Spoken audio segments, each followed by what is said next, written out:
अब बात करते हैं वजीर खजाना इसहाक डार के दबंग बयान की। साफ साफ कह दिया, पाकिस्तान के दिवालिया होने का कोई खदशा नहीं है। पेरिस क्लब नहीं जाएंगे, IMF प्रोग्राम पूरा करेंगे, लेकिन अवाम को यरगमाल ना बनाया जाए।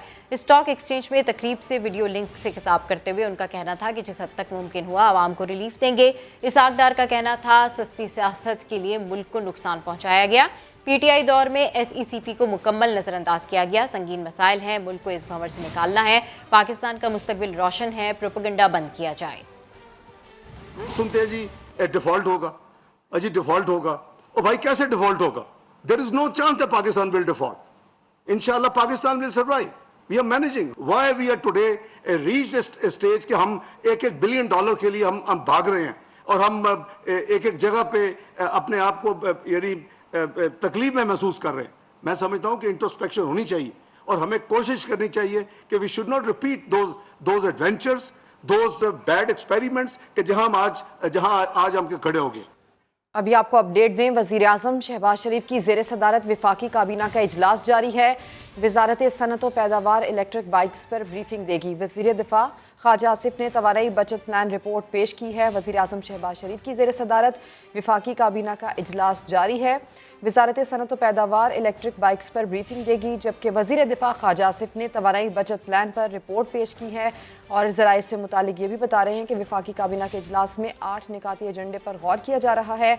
मुल्क की सियासी और माशी सूरत हाल का भी जायजा लिया जा रहा है। मजीद इसकी क्या तफसील है, उस्मान खान से बात कर लेते हैं। उस्मान, अपडेट कीजिए। जी बिल्कुल, वज़ीर आज़म के ज़ेर सदारत वफाकी काबीना का इजलास जारी है। 8 निकाती एजेंडा है जिस पर गौर किया जा रहा है और तवानाई की बचत का प्लान जो वफाकी काबीना के सामने पेश कर दिया गया है। वज़ीर दिफा ख्वाजा आसिफ की जानिब से बचत प्लान रिपोर्ट पेश की गई है। ये भी बताया गया ब्रीफिंग में पावर डिवीजन के हुकाम की जानिब से काबिल तजदीद और सस्ते तवानाई ज़राए पर इंतज़ार वक्त की अहम जरूरत है। वज़ीर आज़म की जानिब से ऐसा कहा गया है। और तेल और गैस का सालाना बरामदी बिल $27 अरब है और मुल्क का गर्दिशी कर्जा 2500 अरब तक पहुँच गया है। वज़ीर आज़म का कहना था कि 30 साल के दौरान तवानाई के शोबे में कोई इस्लाहात नहीं की गई है और PTI हुकूमत ने सस्ता तेल और गैस न खरीद कर मुल्क और अवाम के साथ मुस्लिमाना गफलत का मुजाहरा किया और इत्तेहादी हुकूमत मुल्क के माशी मसाइल के हल के लिए कोशां है। और वज़ीर दिफा की जानिब से जो सूबों के साथ इनपुट लिया गया है तवानाई बचत प्लान पर, उस हवाले से भी आगाह किया गया है। और तवानाई के ही चूंकि एजेंडे में नुमाया है तो उसी हवाले से जो है ब्रीफिंग का सिलसिला जारी है। तफसील के लिए आपका शुक्रिया उस्मान।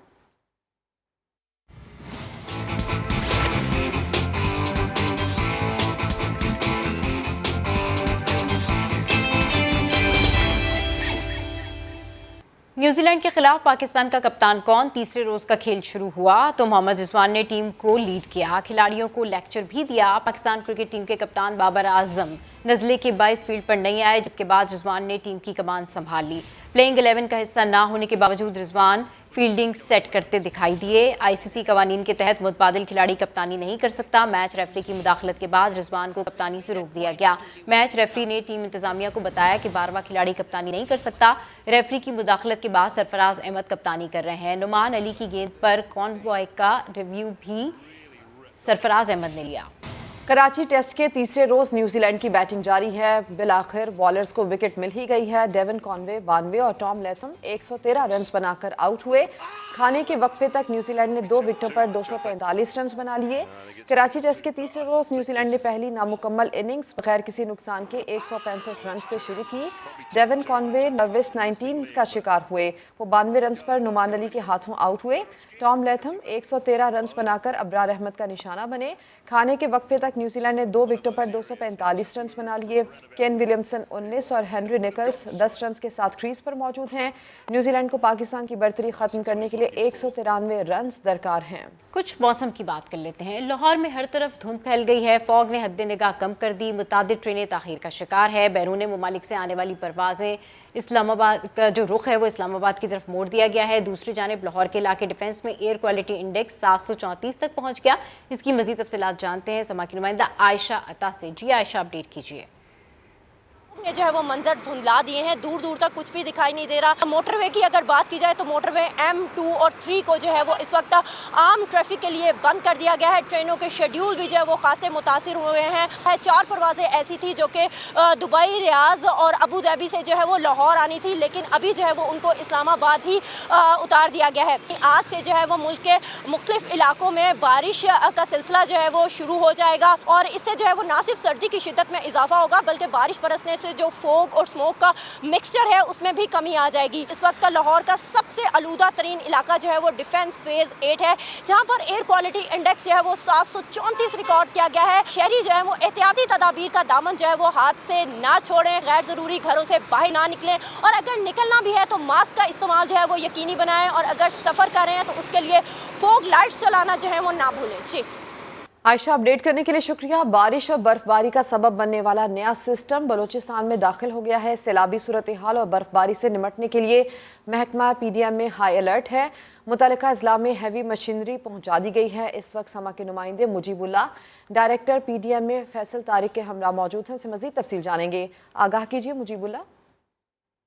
बारिश और बर्फबारी बरसाने वाला जो नया सिस्टम है वो बलूचिस्तान में दाखिल हो गया और महकमा मौसमियात का ये कहना है कि 26 से 28 दिसंबर तक बारिश और पहाड़ों पर बर्फबारी का इम्कान है। हमारे साथ डायरेक्टर PDM में फैसल तारिक साहब मौजूद हैं, उनसे बात करते हैं। सर, क्या इंतजाम किए गए हैं? एक बार फिर से एक बारिश और बर्फबारी का एक स्पेल आया है। हमने तमाम जो मुतालिका डिस्ट्रिक्ट से उनको अलर्ट जारी कर दिए और तमाम जहाँ पर हमारी मशीनरी हमको रिक्वायर्ड थी वहाँ पे हमने PDM की मशीनरी वहाँ पे पहुँचा दी है। मशीनरी डिप्लॉय कर दी गई है और मैन पावर डिप्लॉय कर दिया गया। सबसे अहम जो इलाके हैं वो कांड में तरजई और खोजक टॉप है, वहाँ पर भी हैवी मशीनरी जो है ना वो डिप्लॉय कर दी गई है। साथ ही साथ जो महकमा PDM का अमला है वो कोयटा में भी कंट्रोल रूम से मॉनिटर कर रहे हैं तमाम तर सूरत हाल को।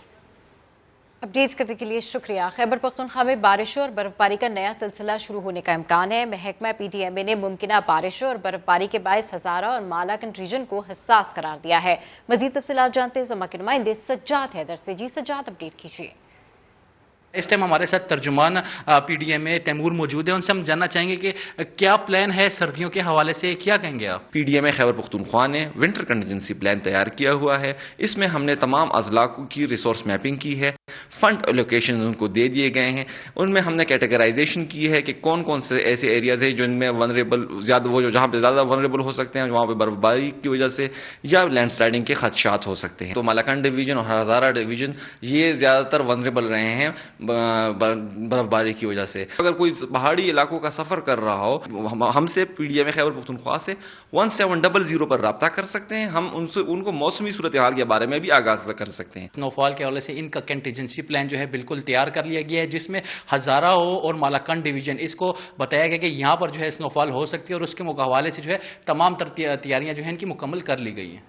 और सैलाब ने जहां आबादियां उजाड़ दी, फसलें बर्बाद कर दी, वहीं कुछ इलाकों में मकड़ियों ने बड़े बड़े जाल बुन दिए हैं। खैरपुर नाथन शाह के मुतादिद इलाके किसी हॉरर फिल्म का मंजर पेश कर रहे हैं। दादू से लियाकत अली की रिपोर्ट देखिए।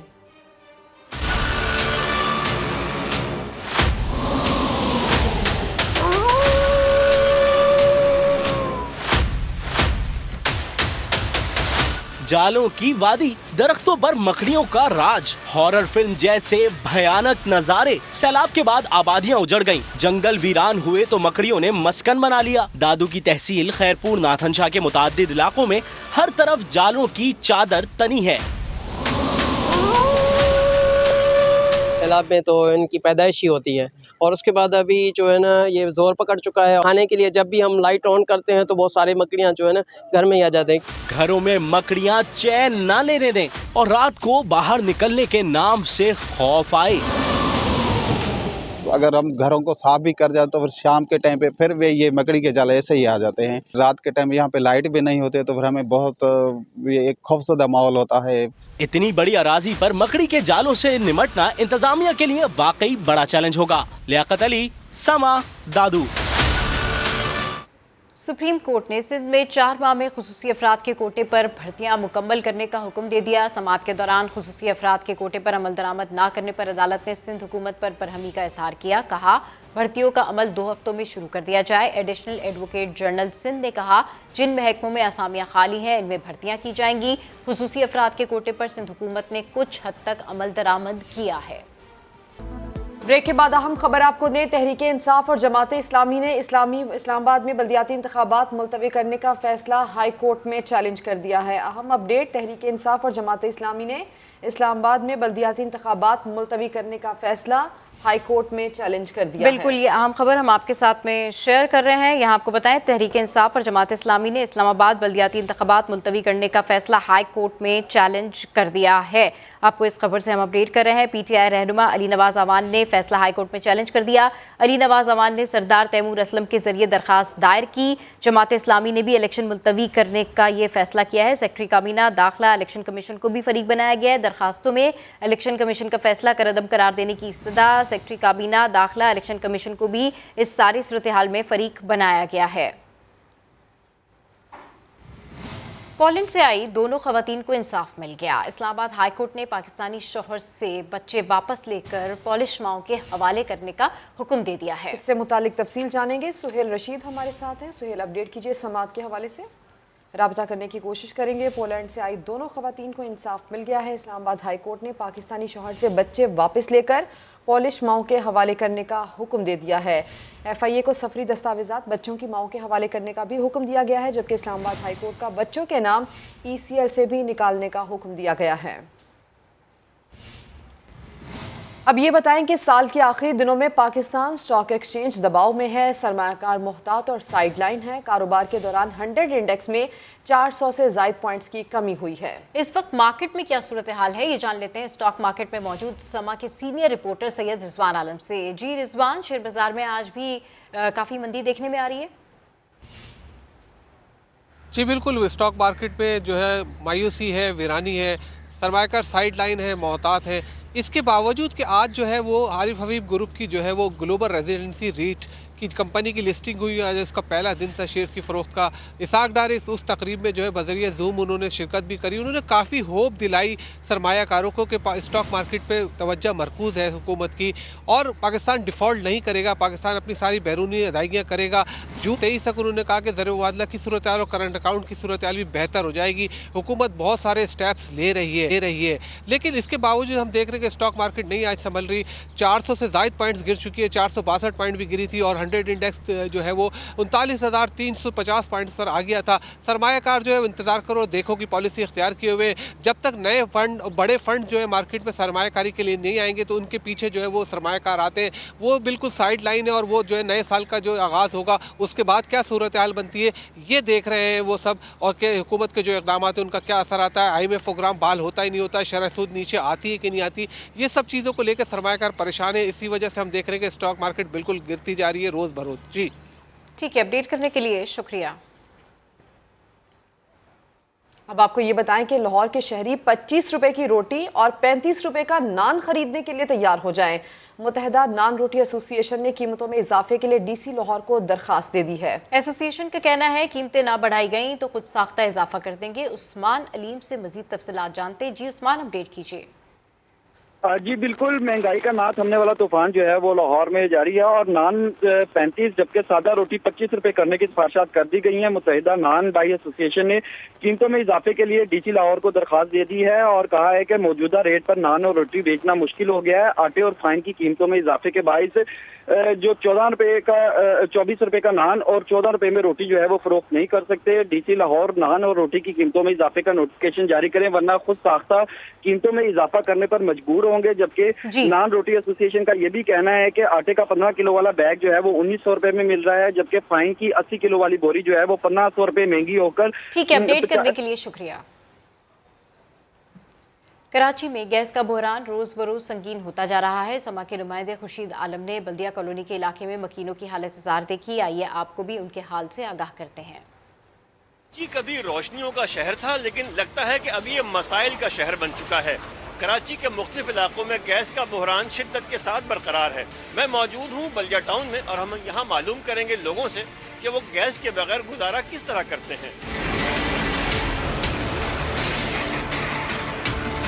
बल्दिया टाउन की एक गली है जहाँ पर लकड़ियों पे खाना बन रहा है और यहाँ चाय बना रही है बाजी। इनसे मालूम करेंगे ये चाय कितनी देर में बन जाएगी। आप 15-20 मिनट में लगेगी। 15-20 मिनट 20 मिनट आधा घंटा लगेगा। क्यों आपके यहाँ भी गैस नहीं है? यार बिल्कुल ठंडी बर्फ पड़ी हुई है, आई नहीं रही। बिल्कुल खाना बन रहा है, नाश्ता बन रहा है, चाय बन रही है, हर चीज हमारी गली में ही बन रही है क्योंकि हमारे घर इतना छोटा है कि हम अंदर नहीं जला सकते लकड़ियाँ। लकड़ी पे आप खाना पका रहे हैं, वजह क्या है? आपके यहाँ भी गैस का मसला है? गैस नहीं है, कहीं भी गैस नहीं भाई। 15 दिन से रखवा रहे हैं, दुकान हाल तुम्हारे सामने। गैस का बिल आता है, गैस नहीं आती, समझ में नहीं आता ये क्या है। सिलेंडर यूज करते हो और क्या करे भाई, लकड़ी भी नहीं मिले जलाने के लिए। अब क्या करें इंसान, एक तो आमदनी नहीं है, हम क्या कर सकते हैं। सिलेंडर हमको डर लगता है भाई, बच्चों वाला घर है, तो हर घर हर गली हर रोड गली वाले सब परेशान है। छठी जमात की तालिबा कायनात गवर्नर कामरान टिसोरी साहब से कुछ कहना चाहती है। कायनात, क्या कहोगी बेटा? गवर्नर अंकल प्लीज हमें गैस दे दे, गैस की हमें बहुत जरूरत है, सर्दी है, हम लोग गैस के लिए बहुत परेशान हैं। 210 रुपए किलो पे हम यहाँ भरवाते हैं गैस। हम खुद भूखे रहते, हमारे बच्चे भूखे रहते, कैसे मेहमान को खिलाएंगे। लोग कहते हैं कि हम बहुत ज्यादा परेशान हैं, हुकूमत हमारी परेशानी दूर करे, लेकिन लगता ऐसा है कि शायद हुकूमत तक उनकी आवाज नहीं पहुंच पा रही। कैमरामैन मोहसिन अली के साथ खुर्शीद आलम, समा, कराची। साल 2022 कई फनकारों की शादीशुदा जिंदगी पर भारी रहा। शोबिस की मुताबिक जोड़ियों के लिए ये साल अच्छा साबित ना हुआ। इंडस्ट्री के बड़े फनकारों ने अपनी शरीके हयात से राहें जुदा कर ली। लाहौर से कासिम अरशद की रिपोर्ट। पाकिस्तानी ड्रामा इंडस्ट्री के मकबूल अदाकार फिरोज खान और अलीज़े सुल्तान ने 4 साल रिश्ता इज़्दिवाज में गुजारे। ताहम 2022 में शादी खत्म करने का ऐलान कर दिया। अलीज़े ने अदाकार पर जिस्मानी और ज़हनी तशद्दुद का इल्जाम लगाया। फिल्म और टीवी की अदाकारा सना और इमाम फ़खर ने 14 साल बंधन टूटने का ऐलान सोशल मीडिया पर किया। भोले के किरदार से शोहरत पाने वाले इमरान अशरफ और अहलिया किरण इशफाक में भी अलहदगी हो गई। मदीहा रिजवी ने 9 बरस बाद शोहर से अलहदगी का ऐलान किया। गुलकारा आइमा बेग और अदाकार शहबाज शिगरी ने रवां साल शादी का ऐलान करने के बाद मंगनी तोड़ दी। कासिम अरशद, समा, लाहौर।